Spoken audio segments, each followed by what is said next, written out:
Nasubukan mo na bang magluto ng creamy sibueg? Kung hindi pa, para sa'yo ang video nito. Dahil dito ay magluluto tayo ng creamy sipo egg. Simulan na natin ang pagluluto. Papainit lang tayo dito ng mantika. At kapag uminit na ito, ang gagawin lang natin dito ay pan-fry natin itong ating hiniwang ham. Ang gusto lang natin ma-achieve dito ay matusta ito ng bagya. Katulad ng nakikita nyo. At kapag ganito na yung kulay ng ating ham, ay hanguin na natin to. Kumuha na nga ako dito ng malinis na lagayan para hanguin na itong ating mga pan-fry na ham. Matapos kong mahango ito ay tatabi muna natin to.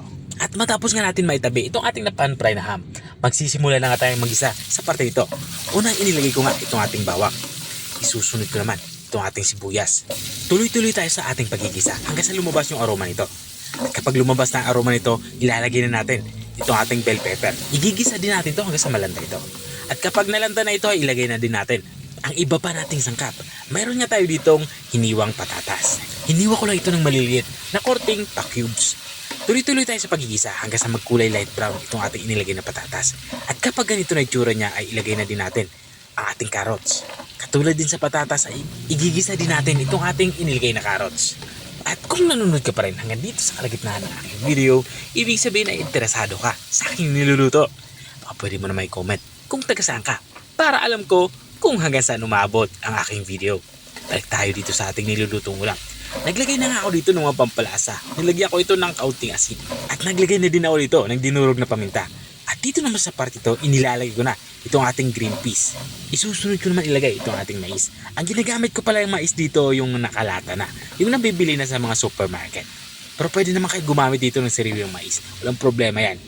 At matapos ko mailagay mais ay dito naman sa part ito, ihalo na natin itong ating napan-fry kanina na ham. Tuloy-tuloy lang tayo sa pagluluto. At dito naman sa part ito, ilalagay ko na itong ating cream of mushroom. Isang latang cream of mushroom nga yung aking inihalo dito. Inubos ko na ito. At matapos ko mailagay itong ating isang latang cream of mushroom ay hinalo ko lang ito para pantay-pantay yung lasa ng ating nilulutong ulam. At dito naman sa part ito ilalagay ko na itong ating evaporated milk. Isang 400 ml na evaporated milk yung aking inilalagay dito. Ito na magiging sabaw niya. At dahil nga creamy sipueg yung ating nilulutong ulam, magdadagdag pa tayo dito ng all-purpose cream. Isang pouch nga ng all-purpose cream yung aking inihahalo dito. Inubos ko na ito. At habang nga tayo ay nagpapatuloy sa ating pagluluto, gusto ko lang shoutout ang mga masusugid nating mga taga-subaybay. Big shoutout nga kay Ma'am Jam Mamaylaw ng Puerto Princesa, Palawan. Shoutout din kay Ma'am Martis Subia Lista Plado ng Apayao. At shoutout din kay Ma'am Lorena Lariosa. At maraming salamat din sa mga walang sawang nanonood at nakasubaybay dito sa aking channel.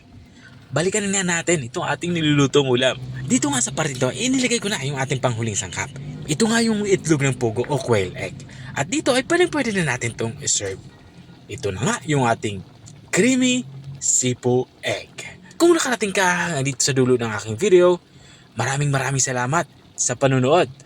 At kung nagustuhan mo naman yung bago nating reseping ibinahagi, baka pwede mo naman ito i-share. O siya, hanggang dito na lang ako. Kita-kita ulit sa mga susunod kong mga videos. Paalam! Bye-bye!